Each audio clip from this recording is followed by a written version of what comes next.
England versus West Indies. If you're looking for some rich cricketing history, it's right here between these two teams. From West Indies' first test to the second longest test match ever, from skipper Tony Greig's grovel comments to Viv Richards' carnage of 1976.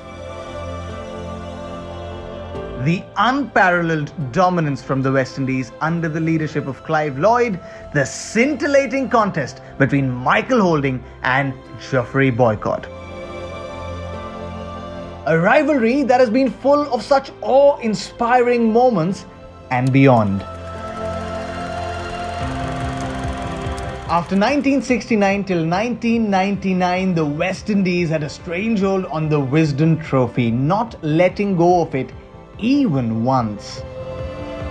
However, that changed in the year 2000 when England, under the captaincy of Nasser Hussain, won a test series between these two nations for the first time in 31 years. It was a double pain for the West Indies as bowling stalwarts Curtly Ambrose and Courtney Walsh called time on their careers after this 3-1 loss in England. The year was 2004 and West Indies cricket continued to plummet while the Three Lions continued to rise with a 3-0 series win in the Caribbean, their first such achievement in 37 years. However, there was some joy for the hosts as Brian Charles Lara repeated his record-breaking act of the highest test score against the same opponents at the same ground from 1994. While Mount 365 was scaled in 1994, this time peak 400 was achieved in 2004 at Antigua. A few months later at home, Michael Vaughan and co achieved a clean sweep of 4-0 against the visitors. While England have been largely calling the shots recently in this historic rivalry, it hasn't always been a one-sided story. West Indies shot out their opponent for an embarrassing 51 at Jamaica in 2009 to record an innings and 23-run victory. The hosts held on to this lead, narrowly avoiding defeat in 2 of the remaining 4 tests to win the series 1-0.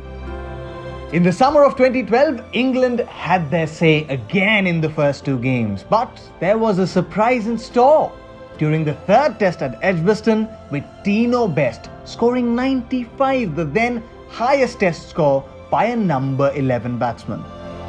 This iconic celebration by Denesh Ramdin in the same game also ruffled a few feathers. The 2015 series in the Caribbean ended 1-1, but it is remembered for 3 major reasons. First, the glittering 21-year test career of Shiv Narayan Chandrapal coming to an end. Second, James Anderson going past Sir Ian Botham's record of 383 test scalps to become England's highest wicket taker. And last, well, they say a picture says 1,000 words. Ask Ben Stokes and Marlon Samuels. The 2017 series was expected to be a no contest after the hosts pulverized their opponents by an innings and 209 runs in the day-night test match at Edgbaston, the only such game so far in England.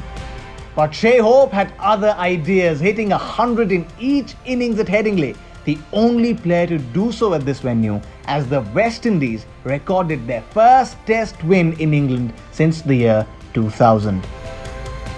In the series decider at Lord's, James Anderson reached the landmark of 500 test wickets and England won the game comfortably to continue their dominance over a once much feared rival. However, in 2019, an inspired Jason Holder and co sprung one of the most surprising test series results in recent history. Apart from the West Indies captain's double 100 at Barbados, architects such as Roston Chase, Kemar Roach, Darren Bravo, and not to forget Alzari Joseph, who continued playing a test match despite the loss of his mother, ensured that the West Indies regained the Wisden Trophy after 10 years with a 2-1 series win.